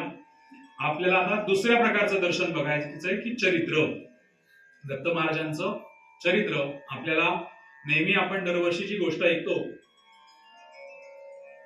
ती आपल्याला माहिती आहे, पण ती गोष्ट ऐकत असताना थोडासा इथेच 1 तास झाला, 11:25. एक पटपट जाऊया आपण जरा पुढे. दत्त कोणाचा मुलगा? अत्रींचा मुलगा आणि अनसूयेचा मुलगा, बरोबर. मग आपल्याला दत्तांविषयी जेव्हा माहिती करून घ्यायची आहे तेव्हा जिच्या पोटी स्वतः भगवंत अवतरले तिच्याविषयी आपल्याला माहिती नको का? आपण म्हणतो ना, शिवाजींचा जन्म व्हायला हवा कुठे? शेजारच्या घरात, आपल्या नको. कोण ते विस्तारणार ना? त्यांचं राष्ट्रप्रेम, राष्ट्रभक्ती आपल्याला कशी ती सहन होईल? ते तिकडे. मग ज्यांच्या पोटी स्वतः भगवंत येत आहेत ते किती महान असले पाहिजे, ते वडील किती महान असले पाहिजेत, याविषयी चर्चा व्हायला हवी. अत्री यांना प्रतिसूर्य म्हटलं गेलेलं आहे. अत्री ऋषींचा अभ्यास खगोलशास्त्राचा होता, जसा वेदाचा होता तसा खगोलशास्त्राचा अभ्यास होता. अत्री ऋषी सुद्धा कसे आलेले आहेत? एकदा प्रजापती हा यज्ञ करत असतात. त्रिसंवत्सर नावाचा यज्ञ आहे, ही एक आख्यायिका आहे अत्री ऋषींच्या जन्माविषयी. आणि तिथे स्वतः वाग्देवी सरस्वती हजर असतात. प्रजापती यज्ञ करतात, त्रिसंवत्सर यज्ञ, आणि तिथे त्यांची चर्चा होते की हे सगळं ज्ञान समाजापर्यंत पोहोचवण्यासाठी आपल्याला मुलगा हवा. तुम्ही एक मला मुलगा द्या, असं वाग्देवी सरस्वती प्रजापतीकडे मागणं मागतात की हे सगळं तुम्ही एवढं चांगलं कार्य केलंय, हे समाजामध्ये जायला पाहिजे, यासाठी मुलगा द्या. तो मुलगा म्हणजे प्रजापती देवता आणि वाग्देवी सरस्वती यांचा मुलगा जो तो अत्री ऋषी. आणि मग त्यांनी अत्री ऋषींचं कार्य हे लोकसत्ता, आपली जी आता लोकशाही आहे, हे मूळ स्थापित करण्याचं काम आणि जुलमी राजवटी विरुद्ध त्या तत्कालीन समाजाला उभं करणं, गुलामगिरीतून बाहेर काढणं, हे काम अत्री ऋषींनी केलेलं आहे. आणि या कामाच्या बरोबरीने अनसूया सुद्धा तिच्या क्षेत्रामध्ये ती काम करत होती. म्हणून अनसूयेचं लग्न या कर्दम ऋषी आणि देवहूती यांची ती मुलगी, त्यांना यांचं काम आवडलं की अत्री ऋषी एवढं चांगलं काम करतायत, आपली मुलगी हे चांगलं काम करते, म्हणून त्यांचं लग्न लावून दिलेलं आहे, अशी आख्यायिका आहे. ही गोष्ट आहे. त्यांना 5 मुलांचा संदर्भ, म्हणजे अत्री मुलींना 5 मुलं झाली. त्यांच्यामध्ये दत्त आहेत, सोम आहे, दुर्वास, आर्यवान आणि अमला नावाची एक मुलगी आहे. काही ठिकाणी तिचं शुभात्री सुद्धा नाव सांगितलं जातं. अशा प्रकारची 5 मुलं या अत्री आणि अनसूया. नाव अनसूया आहे, हा, जिला असूया नाही ती अनसूया. चरित्रामध्ये आपण विचार केला तर अत्री ऋषी आणि अनसूया याविषयी सुद्धा बोलण्यासारखं खूप काही आहे. 2-3 गोष्टी दत्त जन्माच्या आपल्याला संदर्भामध्ये सहज मिळतात, फार शोधाशोध नाही केली तरी सुद्धा मिळतात. एकदा काय होतं की मांडव्य ऋषी कुठल्या तरी एका दुष्कृत्यामुळे काहीतरी शिक्षा एका ठिकाणी भोगत असतात आणि तिथनं एक जोडपं जात असतं. तिथनं जाताना त्या मांडव्य ऋषींना त्या जोडप्याचा धक्का लागतो आणि ते चिडतात आणि ते शाप देतात त्या स्त्रीला, म्हणजे विदुषी असते ती, साधू आणि त्यांची पत्नी, ऋषी आणि पत्नी, की उद्या सकाळी सूर्योदयाच्या वेळेला तू विधवा होशील. शाप देतात. आपल्याला गोष्टी ऐकायला आवडतात. जा, उद्या सकाळी सूर्योदयाच्या वेळेला तू विधवा होशील. ही पण तेवढी पॉवरफुल, उद्या सूर्योदयाला ना, उद्या सूर्यच उगवणार नाही, मी म्हणते. ही असते अनसूयेची मैत्रिणी. उद्या सकाळी सूर्योदयाच्या नंतर मी विधवा होणार आहे, उद्या सूर्योदय होणार नाही, उद्यापासून सूर्योदय बंद. पण तेवढीच ताकदवान आहे ना. खूप महान होत्या स्त्रिया. असो, ते मनुस्मृतीत आपल्याला जायचं नाही. मनुस्मृती खरोखर वाचली तर कळेल की आपल्याकडे स्त्रियाच महान होत्या आणि त्यांचंच आपल्याकडे खूप महत्व आहे. पण हल्ली ते सगळं प्रदूषण करून ठेवलेलं आहे. मग काय झालं? सूर्यच उगवला नाही सकाळी. सगळे देव घाबरले नेहमीप्रमाणे आणि ते धावत त्यावेळेचा अत्री ऋषी आणि अनसूया हे सर्वश्रेष्ठ होते, त्यांच्याकडे आले की बघा हे काय झालंय आणि जिनीचा शाप दिलाय, जिनी हे सूर्योदय अडवलाय, तिथं तुमची मैत्रिणी, जरा करा काहीतरी मध्यस्थी आणि सोडवा हे सगळं. त्यावेळेला अनसूयेनी मांडव्य ऋषींची पण समजूत घातलीये, तिच्या या मैत्रिणीची पण समजूत घातलीये आणि तो सूर्योदय होऊन दिलाय. मग ते देव प्रसन्न होतात आणि अनसूयेला सांगतात की आम्ही तुझ्या पोटी जन्म घेऊ. ही गोष्ट वायू पुराण आणि कूर्म पुराणात आलेली आहे. अशा पद्धतीने दत्तांचा जन्म झाला, अशी गोष्ट यामध्ये आहे. भागवत पुराण आपल्याला काय सांगतंय? भागवत पुराणातली गोष्ट पण सगळ्यांना माहिती असेल की अत्री आणि अनसूया घोर तप करतात, खूप मोठं तप करतात, वायुपान करून राहतात. फक्त वायुपान म्हणजे काय केलं असेल? त्यांनी प्राणायाम केला असेल की त्यांच्यामुळे त्यांचं ते सर्वाईव्ह झाले, जिवंत राहिले आणि त्यांनी खूप मोठं तप केलं. या तपामुळे त्यांच्या शरीरामध्ये जी काही उष्णता निर्माण झाली, जे तेज निर्माण झालं, ते त्यांच्या सहस्रागार चक्रातनं सुद्धा बाहेर पडायला लागलं आणि आजूबाजूचा परिसर सगळा म्हणजे नेहमीप्रमाणे त्रिभुवनात ती आग पसरली आणि मग सगळे देव घाबरले. मग अत्री मुनींचं म्हणणं असं होतं की जो कोणी जगन्नियंता आहे, जो कोणी, त्याने मला संतती द्यावी. जो कोणी जगन्नियंता आहे त्याने. मग एक समोर परमेश्वर परमात्मा अवतरले आणि यांनी विचारलं, तू जगन्नियंता आहेस का? असेल तर इथे थांब, तर तुम्हाला हो मी जगन्नियंता आहे, मी तुम्हाला संतती देतो, आशीर्वाद देतात देव प्रसन्न होऊन. आणि तिथे तशा प्रकारे एक दत्तजन्माची आख्यायिका सांगितलेली आहे. आणि तिसरं आपल्याला आख्यान जे माहिती आहे की नारद येतात आणि मग ते त्यांना जाऊन सांगतात, मग पातिव्रत्य हरण करा आणि मग ती बाळ झाली. ह्या 3 गोष्टी याच्यातनं आपल्याला काय घ्यायचंय, मॉरल ऑफ द स्टोरी काय घ्यायचंय. 3-4 कथा किती पण असू दे, सगळीकडे कॉमन अत्री आणि अनसूया नक्की आहेत आणि मुलगा दत्त हे नक्की आहे. बाकी पुराणातनं वेगळ्या वेगळ्या कथा आहेत. घ्यायचंय काय, ब्रह्मा विष्णू महेश यांना आधी नाही अंत नाही, तेच आहेत ना मुख्य. त्यांना मातृत्वाची चव, त्यांना आई नव्हती आणि त्यांना आई हवी म्हणून कोणाच्या पोटी आपण जन्माला जावं, एवढं सामर्थ्यशील कोण आहे की ज्याला आपण आई म्हणावं, तर ती अनसूया आहे. म्हणून अनसूयेच्या पोटी दत्त जन्म झाला. हे आपण त्यातनं घ्यायचंय की अनसूयेचं महत्व आपल्याला माहिती पाहिजे, आईचं महत्व की हे 3 देव ब्रह्मा विष्णू महेश असून सुद्धा ज्यांना आई नाही, स्वामी दिनी जगाचा वगैरे वगैरे, तर त्यांना हे मातृत्व अनुभवायचं होतं म्हणून त्यांचा जन्म अनसूयेच्या पोटी झालेला आहे. याच्यानंतर आपण तत्वज्ञानाचा थोडासा विचार करूया. चरित्रामध्ये गुरुचरित्र सगळ्यांना माहिती आहे आपल्याला, गुरुचरित्राची अनेक पारायण अनेकांनी केलेली असतील. तशाच प्रकारे दत्त महात्म्य टेंबे स्वामींचं आहे, त्याच्यामध्ये सुद्धा खूप लीला या दत्त महाराजांच्या सांगितलेल्या आहेत. षोडशावतार दत्तात्रेयांचे 16 अवतार सांगितलेले आहेत. त्या 16 अवतारांविषयी सुद्धा आपल्याला नवीन नवीन माहिती किंवा आपण ते ग्रंथ वाचून या चरित्राविषयीची माहिती आपण घेऊ शकतो. तत्वज्ञानाचा विचार केला, आता याच्यातनं हे सगळे ग्रंथ वाचून आपल्याला काय करायचंय, चरित्रातून आपल्याला आपलं कर्म समृद्ध करायचंय. भक्ती समृद्ध केली दर्शनातून आणि चरित्रातून आपल्याला आपलं कर्म समृद्ध करायचंय. तत्वज्ञानाचा विचार केला तर तिथे सुद्धा अशी खूप मोठी यादी, दत्त संप्रदाय, दत्त भक्तांची ही मोठी जबाबदारी आहे की हे सगळे संप्रदाय, सगळे ग्रंथ आपण वाचले पाहिजे. आता आपल्याला 40-50 किंवा असे 100 ग्रंथांची यादी मिळते की जी आपल्या लोकांनी टिकवलेली आहे, पण ही यादी खूप मोठी असणार आहे की जी आतापर्यंत एवढीच उरली आहे. कदाचित अजून 100 वर्षांनी यातले कमी होतील, तर ती कमी होऊ नये म्हणून प्रत्येक दत्त भक्तांची किंवा दत्त सांप्रदायिकांचीच ही जबाबदारी आहे की आपण हे सगळे ग्रंथ वाचावेत, हे सगळे ग्रंथ आपण टिकवून ठेवावेत. आता या सगळ्यामध्ये ना फक्त मी यादी सांगतो की कुठच्या गोष्टीवर आपण चर्चा करणं आवश्यक आहे. दत्त आणि सहस्रार्जुन यांचा संवाद आहे, दत्त अनसूया संवाद आहे. त्यांनी अनुसूयेनी दत्त महाराजांना 40 प्रश्न विचारलेले आहेत आणि दत्त महाराजांनी अगदी सटीक, अगदी पिन टू पिन म्हणतो ना आपण, पिन पॉइंट उत्तर दिलेली आहे. याचा प्रश्नाचं हे उत्तर, उदाहरण एक फक्त सांगतो की ईश्वर कोण, असा अनसूया प्रश्न विचारतायत दत्त महाराजांना. अनसूया प्रश्न विचारते, ईश्वर कोण, भक्त भावार्थ जो प्रकट होतो तो ईश्वर. इतकी सोपी आणि उत्तर सोपी नाहीये, त्याचा विचार करायला गेला तर खूप वेळ लागू शकतो, पण थेट उत्तर दत्त महाराजांनी दिली आहेत. स्वर्ग म्हणजे काय, सत्संग, चांगल्या लोकांची संगती हाच स्वर्ग, हे स्वतः दत्त महाराज सांगतायत. हे तत्वज्ञान आपण समजून घ्यायचंय तर आपलं ज्ञान समृद्ध होणार आहे. ज्ञान समृद्ध झालं की कर्मही समृद्ध होईल. मग ते पुढे विचारतात ना, विद्वान कोण आहे, मूर्ख कोण आहे, आसन कुठलं आहे, कुठल्या आसनात बसावं साधनेला.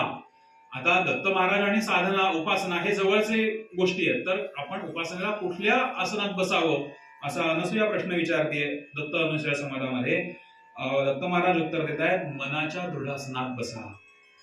कुठच्या आसनात बसा, मनाच्या दृढासनात बसा, अशा प्रकारे दत्त महाराज उत्तर देत आहेत. त्रिपुरा रहस्यामध्ये परशुराम आणि दत्त यांचा संवाद आहे. त्याच्यामध्ये सगळंच महत्वाचं आहे खरं म्हणजे, परशुराम प्रश्न विचारत आहेत की मोक्षाचं साधन काय. परशुराम आपल्याला माहिती आहे, परशुराम प्रश्न विचारतायत दत्तांना, मोक्षाचं साधन काय. परत थेट उत्तर आहे तत्परता. तत्परता हे मोक्षाचं साधन आहे. आता तत्परता म्हणजे शारीरिक चपळता का, तर त्याचा एक अर्थ तो होऊ शकतो की शारीरिक चपळता, तत्पर आहे पटकन. पण तिथे एक महाभारतातली गोष्ट आपण म्हणतो, वयम पंचाधिकम शतम, सगळ्यांना माहिती असेल, गोष्ट सांगू, थोडक्यात सांगतो. एकदा दुर्योधन पांडवांकडे येत असतो. वाटेत काही ठिकाणी त्याला काही स्त्रिया क्रीडा करताना दिसतात. नेहमीप्रमाणे त्याचा तो दुष्ट स्वभाव आहे ना, तो तिथे छेड काढायला जातो. त्या गंधर्व असतात, सगळ्यांनी गंधर्व येतात आणि दुर्योधनाला बांधून घेऊन जातात. हे कळल्यावरती इकडे ह्यांना आनंद होतो, कोणाला, अर्जुनाला आणि बाकी सगळ्यांना, की वा वा, दुर्योधनाला पकडून दिलं, छान झालं. ते धर्मराजाला जाऊन सांगतात की चला आपण जाऊ हस्तिनापुरात. त्या दुर्योधनाला गंधर्व पकडून घेऊन गेले. पण धर्मराजाने तिथे सांगितलेलं आहे की आपल्याला जोपर्यंत आपल्यात भांडण चालू आहे तोपर्यंत ते 100 आपण 5 आहोत. पण ज्या वेळेला हस्तिनापुरावर गंधर्वांनी आपल्या हस्तिनापुरातला आपला भाऊ उचलून पळून नेलाय, भले आपले वादविवाद असतील पण आपला भाऊ त्यांनी पळून नेलाय, त्यावेळेला आपण 105 आहोत. ते 100 आहेत आणि आपण 5 आहोत. आपण मिळून ते दोघं गेले. हा चांगला विचार स्वीकारण्याची तत्परता, कुठल्याही प्रकारचा चांगला विचार, हा चांगला विचार आहे धर्मराजाचा, चांगला विचार स्वीकारण्याची तत्परता ह्या अर्जुनाने आणि भीमाने दाखवली आणि त्या दुर्योधनाला त्यांनी सोडवून आणलं. त्यामुळे हे जे उत्तर यांनी दिलंय, मोक्षाचं साधन काय, तर तत्परता, तर चांगल्या विचारांची स्वीकारार्हता हे एक तत्परतेचं साधन आहे. त्याच्यानंतर अनेक प्रश्न विचारलेत. पुढे दत्त गोरक्ष संवाद आहे. दत्त गोरक्ष संवाद पण सांगण्यासारखा आहे. आपण गिरनारला जातो, तिथे गोरक्षनाथांचं मंदिर आहे आणि तिथे महत्व फक्त सांगतो त्यांचं, की संवाद होतो. गोरक्ष अनेक प्रश्न विचारतात दत्तांना, दत्त त्याची उत्तर देतात. गोरक्षनाथ एका क्षणी असं म्हणतात, स्वामीजी तुमेव दत्त तुमेव देव, आदि मध्य तुम जाणो भेव, तुम नारायण तुम ही कृपाल, तुम हो सकल विश्व के पाल, तुम्हीच सगळे सर्वस्व आहात म्हणून तुम्हाला मी नमस्कार करतो, असं कोण म्हणतंय? गोरक्षनाथ म्हणतायत. संवाद पूर्ण झाल्यानंतर दत्तांना नमस्कार करतायत. इथे गिरनारवर घडलेली ही सगळ्यात मोठी घटना महत्वाची अशी आहे की दत्त महाराज म्हणतात, तुम हो गोरख तुम हो रक्षपाल, अनंत सिद्धो में तुम भूपाल, तुम ही शंभू नाथ निवारथ, प्रकटे दत्त गोरख प्रणाम. महत्व काय आहे की दत्त महाराजांनी असं असं हे सगळं म्हणून गोरक्षनाथांना नमस्कार केलेला आहे. काय म्हटले दत्त महाराज? प्रगटे दत्त गोरख प्रणाम. की हा सगळ्या संवादातून तुझ्यामध्ये दत्त तत्व निर्माण झालेलं आहे म्हणून मी तुला नमस्कार करतो, असं महत्व या गिरनारचं आहे. आणि आपल्याला ह्या सगळ्या तत्वज्ञानातून ही गोष्ट साध्य करायची की किती आपण तत्व शिकवण दत्तांची आपण किती घ्यायची आपल्यामध्ये, की दत्त महाराजांनी सुद्धा असं गोरक्षनाथांना म्हणावं की मी तुला नमस्कार करतो, कारण तुझ्या ठाई हे सगळं दत्त तत्व आलेलं आहे. त्याच्यानंतर दत्त आणि कार्तिकेय संवाद हा सुद्धा एक ग्रंथ आहे. आत्मतत्वाची पूजा कशी करावी, सर्वत्व सगळीकडे समदृष्टीने बघा, सर्वत्र समदर्शन, हा गीतेचा एक चांगला हे आहे. किंवा कौसल्य हो दृष्टप्पा, तू रोजच्या रामदाक्षीतला गोष्ट आहे, कौसल्याच्या दृष्टीने बघा. का?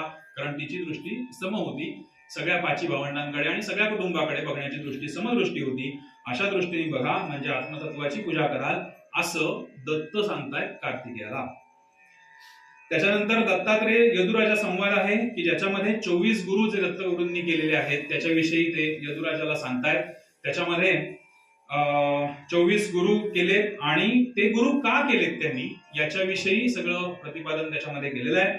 आणि त्या यदुराजाला जे नैराश्य आलेलं होतं ते त्यांनी दूर केलं. म्हणजे ज्या ज्या वेळेला आपल्याला काही कुठल्या गोष्टीत नैराश्य येईल त्यावेळेला किमान आपण हा ग्रंथ वाचावा. गुरुगीतेमध्ये शंकर पार्वतीचा संवाद आहे की जो दत्त संप्रदायात खूप महत्वाचा मानला जातो. याच्यामध्ये गुरुतत्वाविषयी सगळं सांगितलेलं आहे. एक विषय मी शेवट ठेवला होता की जो सगळ्यात आधी सांगणं अपेक्षित आहे, ते म्हणजे आपण म्हणतो अवधूत चिंतन श्री गुरुदेव दत्त. मग ह्या अवधूत ह्या एका शब्दाचा अर्थ आपण बघूया आणि आपण आज थांबूया.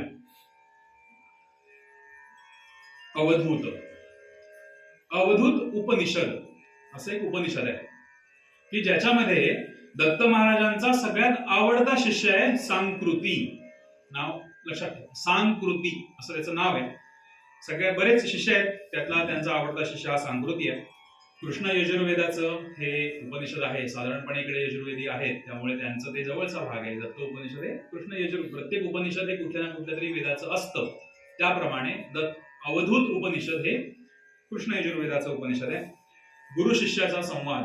सांकृतीने काही प्रश्न विचारलेत दत्त महाराजांना की अवधूत म्हणजे काय, अवधूत कोणाला म्हणावं, अवधूताच्या अवस्था काय आहेत, अवधूत राहतो कसा, अवधूत कार्य काय करतो, अशा प्रकारे सगळ्या गोष्टी.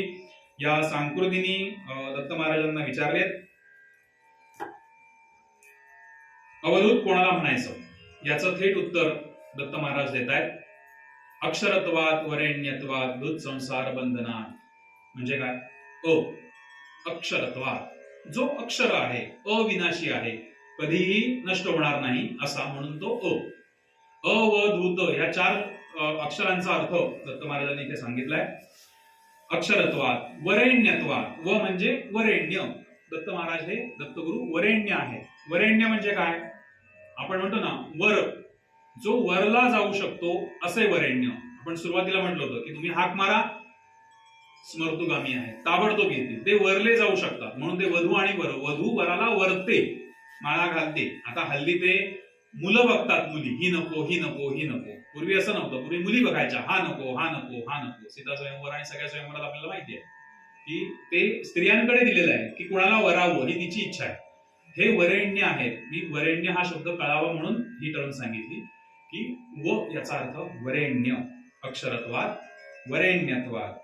धू याचा अर्थ धूत संसार बंधनात, ज्यांनी आपल्या सगळ्या संसाराची बंधनातून मुक्तता केलेली आहे, संसार सोडून दिलेला नाहीये. आधी संसार करावा नाही टका, प्रपंच करावा नाही टका, ते सगळं आपल्याला माहितीये. पण त्याच्या बंधनात अडकून जो राहत नाही असा दूत संसार बंधनात. आणि त याचा अर्थ तत्वमस्यादी लक्ष्यत्वात अवधूत इतिर्यते. याला अवधूत असं म्हणतात. तचा अर्थ काय सांगितलाय? तत्वमस्यादी, अशी लक्षणं ज्याच्यामध्ये आहेत. तत्वमसी इत्यादी, म्हणून ते तत्वमस्यादी.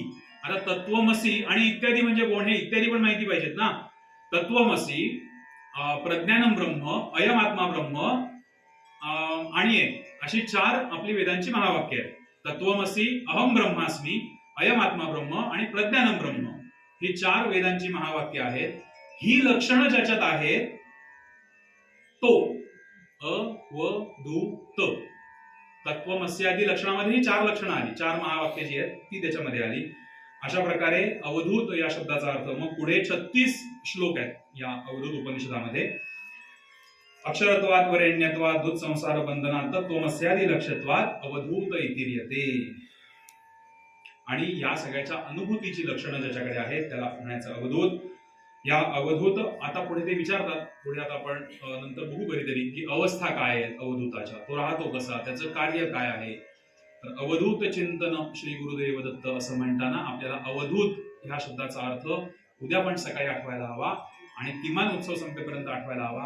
आणि उत्सव संपेपर्यंत 4-5 दिवस जरी तो आठवला तर आपल्या तो वर्षभर लक्षात राहील. अक्षरत्वात जो अविनाशी आहे, वरेण्यत्वात जो वरेण्य आहे, आपण हाक मारली की येणार आहे, वरेण्य आहे. दूत संसार बंधनात, ज्यांनी संसार बंधनं सगळी सोडून दिली आहेत, बंधनं सोडून दिलेली आहेत, संसार सोडून दिलेला नाहीये, कुठच्याही बंधनात जो अडकलेला नाहीये तो. आणि तत्वमस्यादी लक्षणात, असा अवधूत या शब्दाचा अर्थ होतो. हे असे सगळे ग्रंथ आहेत आणि आपली ही जबाबदारी आहे, दत्त भक्तांची, दत्त सांप्रदायिकांची ही जबाबदारी आहे की हे सगळं ज्ञान आपण समाजामध्ये प्रतिष्ठित करावं. किमान आज आपण ज्या गोष्टी बघितल्या, ज्या गोष्टी आपल्या जेवढ्या लक्षात राहतील तेवढ्या तरी आपण आपल्या घरी जाऊन मुलांना सांगाव्या, उद्या सांगाव्या, परवा सांगाव्या, कधी वेळ मिळेल तेव्हा या गोष्टी सांगण्याचा प्रयत्न करावा. कारण ही आपली जबाबदारी आहे. अत्यंत धाडसी विधान मी स्वतः करतो अनेक वेळेला, आजही सांगतो की समाजात ज्या चांगल्या गोष्टी होत आहेत त्या कोणामुळे होत आहेत? समाजातल्या चांगल्या लोकांमुळे होत आहेत. बरोबर आहे? समाजात घडणाऱ्या चांगल्या गोष्टी या समाजातल्या चांगल्या माणसांमुळे होत आहेत, विवेकी माणसांमुळे होत आहेत. आणि समाजात घडणाऱ्या वाईट गोष्टी या कोणामुळे होत आहेत? याच चांगल्या आणि विवेकी माणसांमुळे होत आहेत, कारण ते त्याला विरोध करत नाहीत. जर वाईट गोष्टींना या विवेकी माणसांनी, आपण सगळ्यांनी जबाबदारीने जर का विरोध केला, त्यांचं आहे ना ते बघून घेतील, आपल्याला त्यात काही देणं घेणं नाही, हा विचार आपण सोडून दिला तर आपली ज्ञानाची पातळी किंवा जी काही खालावत चाललेली पातळी आहे ती आपण कुठेतरी उंचावली नाही तरी निदान अजून तरी खालावणार नाही याचा आपण विचार करू शकतो. उदाहरण सांगायचं झालं तर ऋग्वेदाच्या अनेक शाखा होत्या, यजुर्वेदाच्या अनेक शाखा आहेत, अजूनही आहेत. ऋग्वेदाच्या अनेक शाखा होत्या, आता फक्त एकच शाकल ही शाखा शिल्लक आहे. जे ऋग्वेदी आहेत त्यांची शाकल ही एकच शाखा शिल्लक आहे.